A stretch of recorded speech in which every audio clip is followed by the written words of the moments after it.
Carnegie in a book called How to Win Friends and Influence People. Anyone heard of it? Just a show of hands? A few people. Okay, good, that's nice. So you know that one of the first things that he talks about when he talks about how to be a leader, first principle for how to be a leader is to begin with praise and honest appreciation. Begin with praise and honest appreciation. And so this really is a great event that's focused on appreciation, not just so much in terms of what it is that we say, but what it is that we do, right? Because you can be a leader and not say anything. And in fact, most of the times, people aren't listening to what you say, they're watching what you do.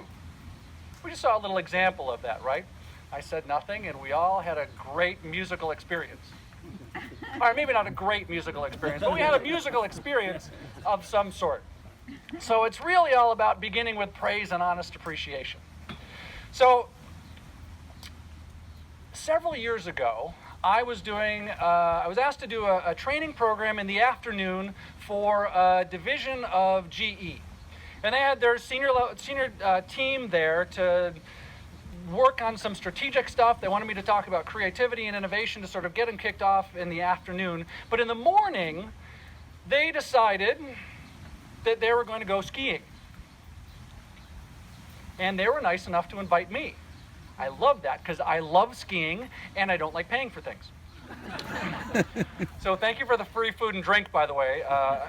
Appreciate that. So one of the guys that I ended up hanging out with that morning of the skiing was a guy by the name of Ron.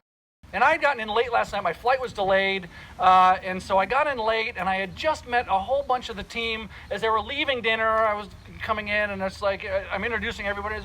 They're introducing themselves to me. And it's like, Ron, nice to meet you. Dan, nice to meet you. John, Whammo, Arugula, whatever their names were. I'm not exactly sure. And so I'd met a bunch of people that evening, and then the next morning we all meet to go skiing, and we're all wearing our ski stuff and our hats and our goggles and our gloves, and we're bundled up. It's Vermont, it's really cold. And so I ended up spending the morning with this guy, Ron, and one of the things that I noticed about him was that he had a real gift for acknowledging and appreciating people.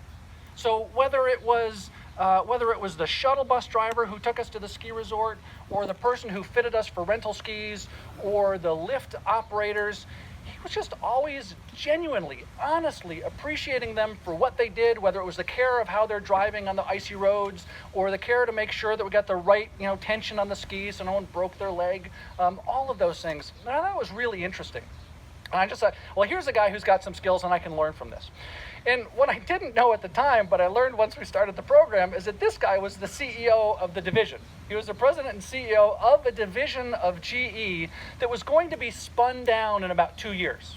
It was one of their finance groups, and they had a big investment portfolio, and they had decided to get out of that business, but they weren't just going to do a fire sale and lose all sorts of money and tank the market. They decided we'll do a slow spin-off. And what was interesting to me about that is I asked him, I said, what's your biggest challenge? And he said his biggest challenge was keeping people, right? Because GE has a culture where people leave their jobs every 18 to 24 months, right? So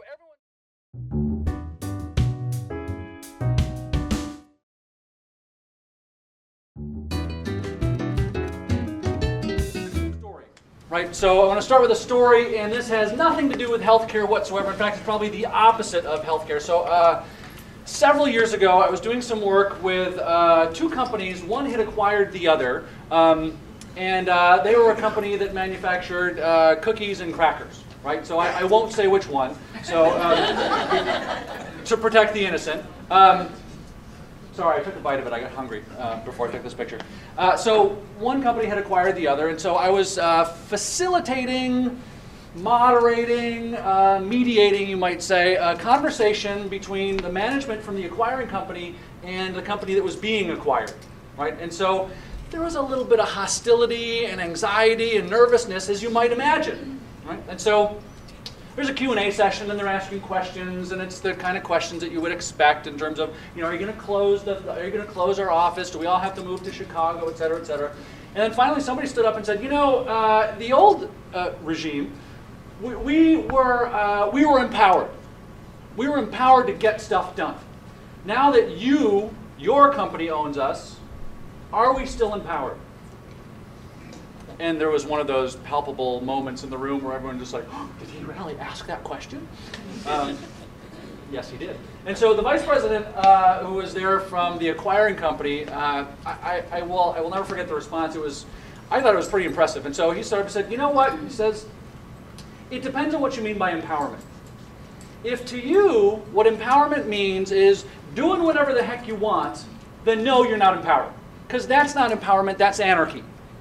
Anarchy is doing whatever you want, that's not empowerment. It says, on the other hand, it says, to me, what empowerment means is basically taking a look at what's in the best interests of the organization and the people that we care about, customers, stakeholders, shareholders, all those sorts of things.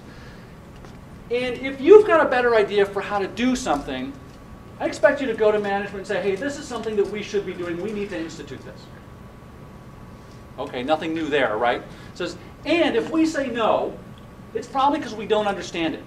And so what empowerment to me means is you then figure out a better way to convince me of the wisdom of your idea, and you come back again and make the suggestion. And if I still say no, then that means going away and figuring out how to get through my thick skull that you've got a better idea and a better way to do things, because that's what empowerment is to me. That's what empowerment is to me. So in essence, what he was doing was saying, it's not so much about, you just doing whatever you want to, but it's about making sure that you have the ability to convince other people of the wisdom of what it is that you're trying to accomplish.